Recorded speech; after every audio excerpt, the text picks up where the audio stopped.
मित्रांनो, या दुकानामध्ये एका भुकेलेल्या मुलासोबत त्या दुकानातील वेटरने जे काही केलं ते पाहून तुमचेही डोळे पाणावतील। नक्की असं काय घडलं या व्हिडिओमध्ये, चला जाणून घेऊयात। मित्रांनो, व्हिडिओमध्ये दिसतंय की एक महिला हॉटेलमध्ये जेवण करत होती।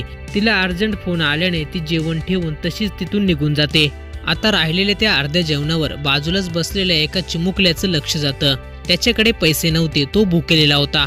पोटाची भूक भागवण्यासाठी त्या महिलेने ठेवलेले अर्ध अन्न खाण्याशिवाय त्या मुलाकडे पर्याय नव्हता।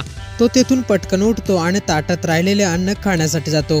तेवढ्यात त्या हॉटेलमधील वेटर येतो आणि त्या मुलासमोरील ताट घेऊन जातो। तो चिमुकला देखील काही करू शकत नव्हता। पैसे नसल्याने तो देखील गप्प बसतो।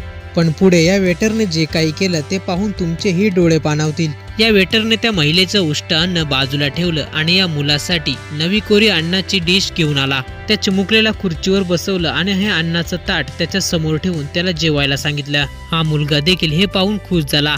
आज वेटरने केलेल्या या कृत्याचं सर्वत्र कौतुक होतंय। व्हिडिओ जर पूर्ण पाहिला असेल तर आपली ही प्रतिक्रिया कमेंट बॉक्समध्ये नक्की कळवा।